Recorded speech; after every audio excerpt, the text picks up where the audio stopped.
عرش پر ہلچل مچ جاتی ہے۔ فجر کی نماز کے بعد جو بندہ بھی یہ تسبیح پڑھتا ہے، سارا دن جو بھی منہ سے بولتا جاتا ہے اللہ تعالیٰ اسے عطا کرتا جاتا ہے۔ یہ وہ فضیلت والی تسبیح ہے۔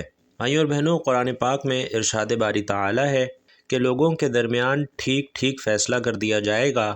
سورج 1 میل کے فاصلے پر ہوگا، زمین آگ کی طرح جل رہی ہوگی، لوگ ننگے پاؤں ننگے بدن حاضر ہوں گے اور اعلان کیا جائے گا، اے مجرموں، آج نیک لوگوں سے الگ ہو جاؤ۔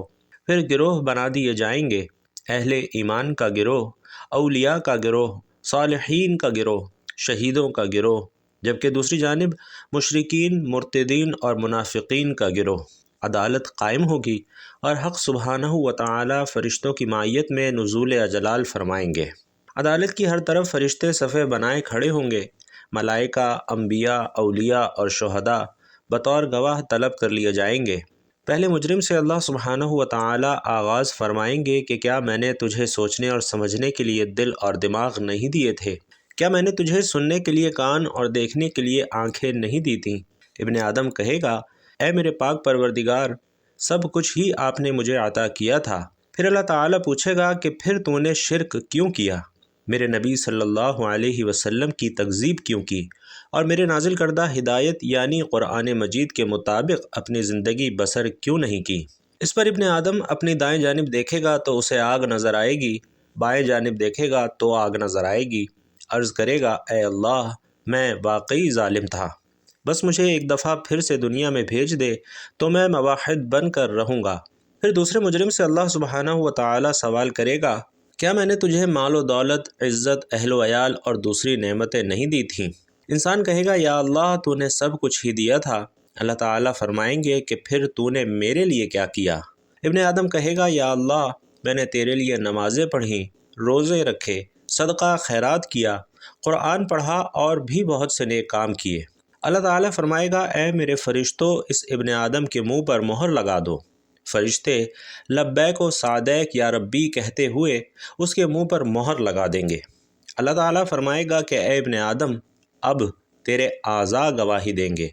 اس پر بائیں ران کہے گی کہ اے اللہ، یہ شخص نماز، روزہ، صدقہ، خیرات بس نیک لوگوں میں شامل رہنے کے لیے کیا کرتا تھا، لیکن اپنے دل سے کافروں کا کلچر، کافروں کے تہوار اور کافروں کی تہذیب و تمدن پسند کرتا تھا۔ ابن آدم اپنے دائیں جانب دیکھے گا تو اسے آگ نظر آئے گی اور بائیں جانب دیکھے گا تو بھی آگ نظر آئے گی۔ عرض کرے گا، یا اللہ، میں واقعی ظالم تھا، مجھے بس ایک موقع اور دے دے تو میں مومن بن کر رہوں گا۔ پھر ایک اور مجرم سے اللہ رب العزت سوال کرے گا کہ کیا میں نے تجھے عالی منصب، عزت، بیوی، بچے، آرام دہ گھر، ٹھنڈا پانی اور لذیذ کھانے نہیں دیے تھے؟ وہ شخص کہے گا، یا اللہ، سب کچھ دیا تھا۔ اللہ رب العزت سوال کرے گا کہ پھر تم میرے پسندیدہ دین سے الٹے پاؤں کیوں پھر گئے؟ وہ کہے گا، یا اللہ، کافروں کی طاقت، قوت اور غلبے سے خوف زدہ ہو کر۔ پھر اللہ فرمائے گا کہ کیا میں اس بات کا زیادہ حقدار نہیں تھا کہ تم مجھ سے ڈرتے؟ وہ کہے گا، یا اللہ، تو تھا، لیکن تو نے مجھے اندھا کیوں اٹھایا ہے؟ میں تو دنیا میں دیکھنے والا تھا۔ اللہ تعالیٰ فرمائے گا کہ جس طرح دنیا میں تو نے ہمارے احکام سے منہ موڑا، اسی طرح آج ہم تجھ سے بھی منہ موڑ رہے ہیں۔ ابن آدم اپنے دائیں جانب دیکھے گا تو آگ نظر آئے گی اور بائیں جانب دیکھے گا تو بھی آگ نظر آئے گی۔ عرض کرے گا، یا اللہ، میں واقعی ظالم تھا، مجھے بس ایک دفعہ دنیا میں واپس بھیج دے تو میں آپ کی اور آپ کے رسول صلی اللہ علیہ وسلم کی اطاعت کروں گا۔ ناظرین، پھر اللہ رب العزت کی بارگاہ میں ایک اور مجرم پیش کیا جائے گا اور اللہ رب العزت اس سے سوال کرے گا کہ کیا میں نے تجھے دنیا میں اقتدار اور اختیار نہیں دیا تھا؟ وہ کہے گا، یا اللہ، دیا تھا۔ اللہ سوال کرے گا کہ تو نے نظام صلاۃ نافذ کیوں نہ کیا، نظام زکوٰۃ نافذ کیوں نہ کیا، اسلام کا نظام عفت و عصمت نافذ کیوں نہ کیا اور اسلام کی حدود نافذ کیوں نہ کی، میرے دین کا راستہ کیوں روکا؟ ابن آدم اپنے دائیں دیکھے گا تو اسے آگ نظر آئے گی، بائیں دیکھے گا تو بھی آگ نظر آئے گی۔ عرض کرے گا، یا اللہ، میں واقعی ظالم تھا، بس ایک موقع اور دے دے، میں تیرے دین کا مددگار بن کر رہوں گا۔ پھر ایک اور مجرم رب کی بارگاہ میں پیش کیا جائے گا اور اللہ رب العزت اس سے سوال کرے گا کہ کیا میں نے تجھے وسیع و عریض جاگیریں نہیں دی تھیں، سرداری نہیں دی تھی، بے حد و حساب مال و دولت اور عزت عطا نہیں کی تھی؟ وہ کہے گا یا اللہ سب کچھ عطا کیا تھا۔ اللہ رب العزت فرمائے گا کیا ناو نوش کی محفلیں سجانے کے لیے، یتیموں بیواؤں اور مسکینوں کی عزتیں لوٹنے کے لیے، چوری ڈاکے اغوا اور قتل کروانے کے لیے؟ ابن آدم اپنے دائیں دیکھے گا تو اسے آگ نظر آئے گی، بائیں دیکھے گا تو اسے آگ نظر آئے گی، عرض کرے گا یا اللہ میں واقعی ظالم تھا، بس ایک موقع اور دے دے تو میں نیک بن کر رہوں گا۔ لیکن بھائیوں اور بہنوں، وہ وقت نہیں ہوگا، کیونکہ وقت آج ہے۔ لہٰذا آج کے دن جب میں اور آپ زندگی کے مزے لوٹ رہے ہیں تو ہر طرح کے برے کاموں سے بچیں۔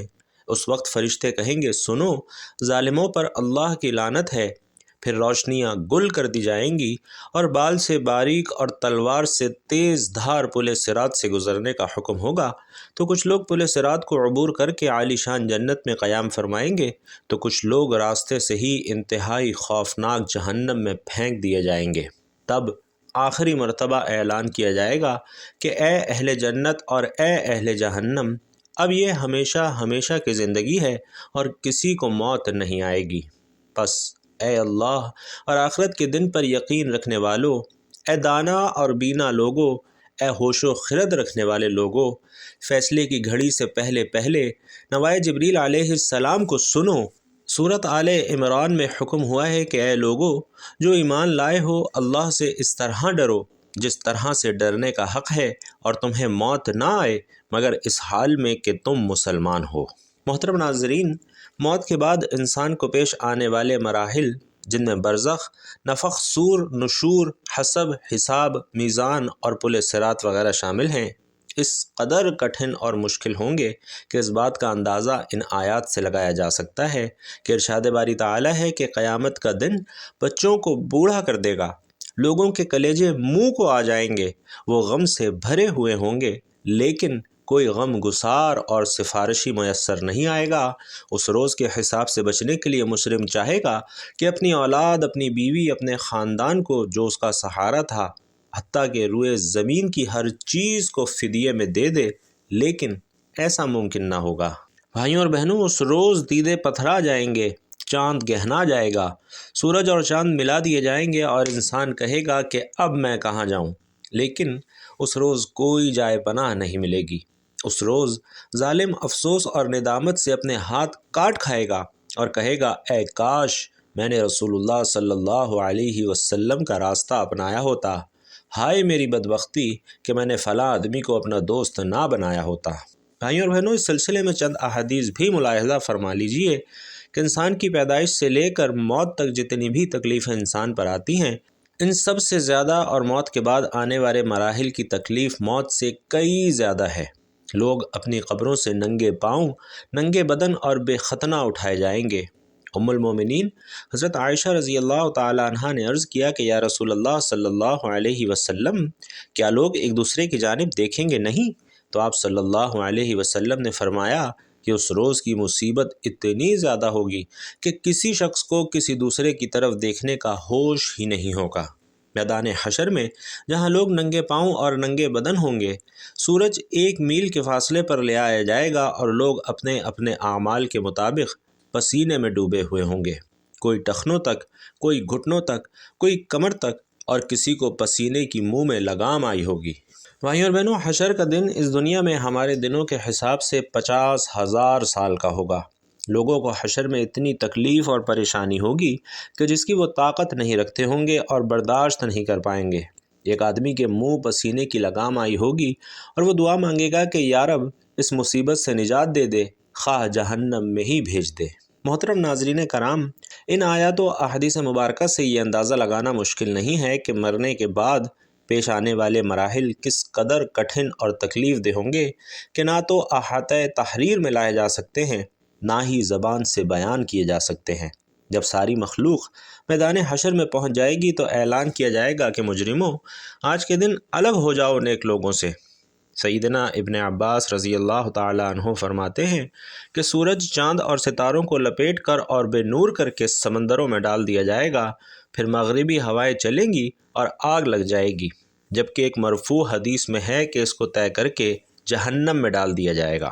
امام بخاری رحمۃ اللہ علیہ نے حضرت ابو ہریرہ رضی اللہ تعالیٰ عنہ سے روایت کیا ہے کہ سورج اور چاند دونوں کو قیامت کے دن لپیٹ دیا جائے گا، اور امام بزار نے کہا ہے کہ ان کو لپیٹ کر دوزخ میں ڈال دیا جائے گا، جبکہ حسن بصری رحمۃ اللہ علیہ نے کہا ہے کہ ان دونوں کا کیا گناہ ہے جو ان کو دوزخ میں پھینک دیا جائے گا۔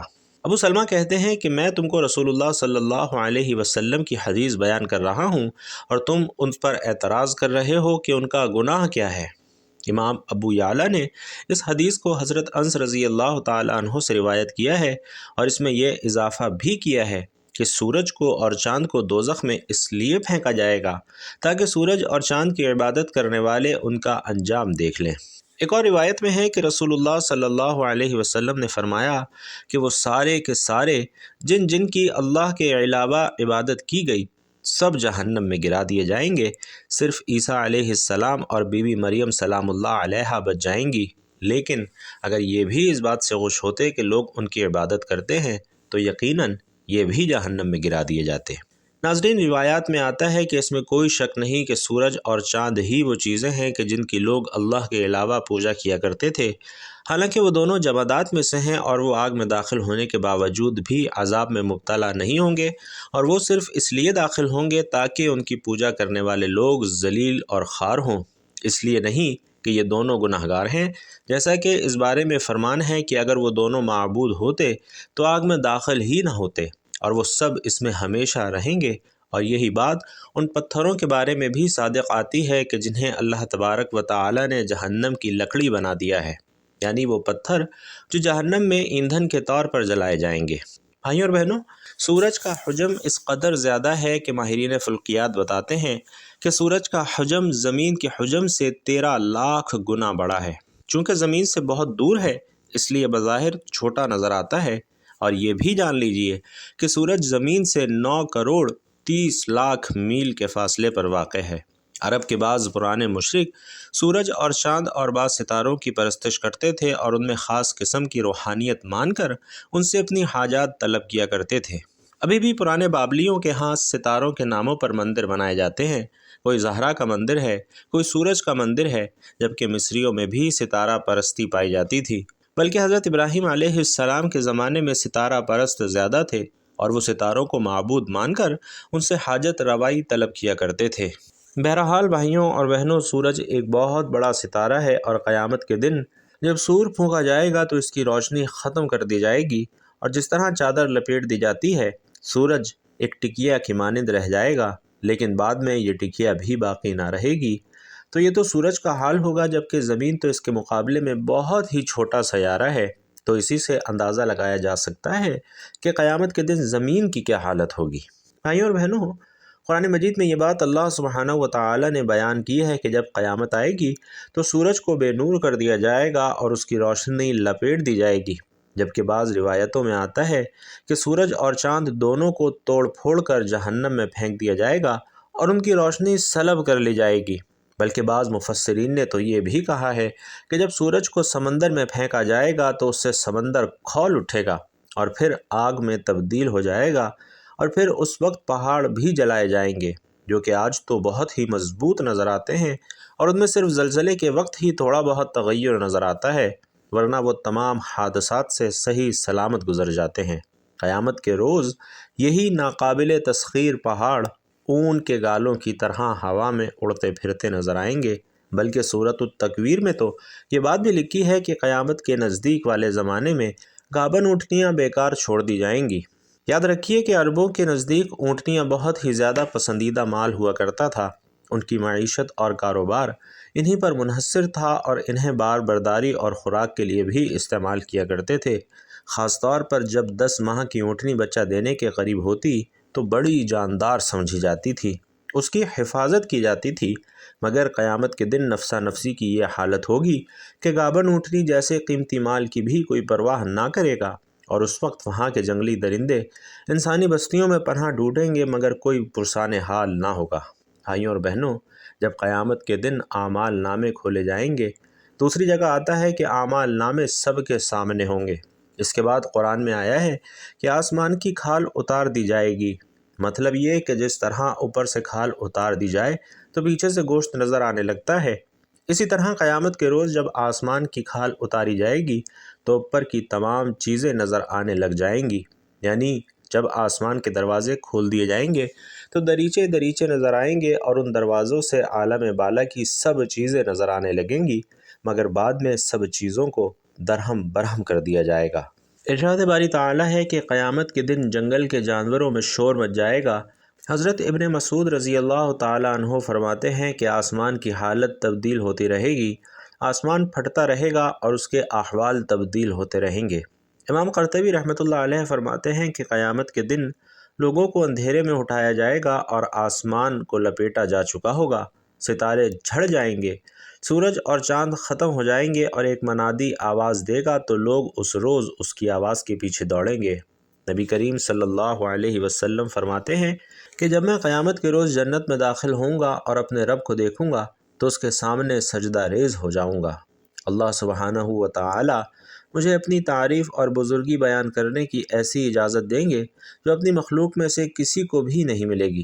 پھر اللہ تعالیٰ فرمائیں گے، اے محمد اپنا سر اٹھائیں اور شفاعت کریں، آپ کی شفاعت قبول ہوگی، آپ سوال کریں، آپ کو عطا کیا جائے گا۔ جب میں اپنا سر اٹھاؤں گا تو اللہ سبحانہ و تعالیٰ استفسار کریں گے کہ آپ کیا چاہتے ہیں، حالانکہ اللہ تعالیٰ خوب جانتے ہیں۔ تو میں عرض کروں گا، یا اللہ آپ نے میرے ساتھ شفاعت کا وعدہ فرمایا تھا، بس میرے امتیوں کے حق میں میری شفاعت قبول فرمائیں تاکہ وہ جنت میں داخل ہو سکیں۔ تو اللہ تعالیٰ فرمائیں گے کہ میں نے ان کے حق میں آپ کی شفاعت قبول کی اور ان کو جنت میں داخل ہونے کی اجازت دی۔ اور ناظرین، روایت ہے کہ حضرت ابوبکر صدیق رضی اللہ تعالیٰ عنہ نے نبی کریم صلی اللہ علیہ وسلم سے عرض کیا کہ حضور، کیا بات ہے کہ آپ پر بڑھاپا طاری ہوتا جا رہا ہے؟ تو پیارے آقا صلی اللہ علیہ وسلم نے فرمایا کہ یہ بڑھاپا فکر کی وجہ سے آ رہا ہے، اور وہ فکر قیامت کی فکر ہے، کیونکہ قیامت کی فکر دلانے والی ان صورتوں نے مجھے بوڑھا کر دیا ہے کہ ان کا حال پڑھ کر مجھے فکر لاحق ہو جاتی ہے۔ یعنی بڑھاپا طاری ہونا غم اور فکر کی وجہ سے ہوتا ہے۔ نبی رحمت صلی اللہ علیہ وسلم نے فرمایا، ایک ایسی تسبیح ہے کہ جس کو پڑھنے سے عرش پر ہلچل مچ جاتی ہے۔ یہ وہ فضیلت اور برکات والی تسبیح ہے کہ جس کو پڑھنے سے نہ صرف گناہ معاف ہوتے ہیں بلکہ فجر کی نماز کے بعد جو شخص بھی یہ تسبیح پڑھتا ہے، اللہ تعالیٰ اس کی دن بھر کی تمام حاجتوں کو پورا فرماتا ہے، اللہ اس کی پریشانیوں کو دور فرماتا ہے، اللہ اسے بے شمار رزق عطا فرماتا ہے اور غیب سے رزق عطا فرماتا ہے۔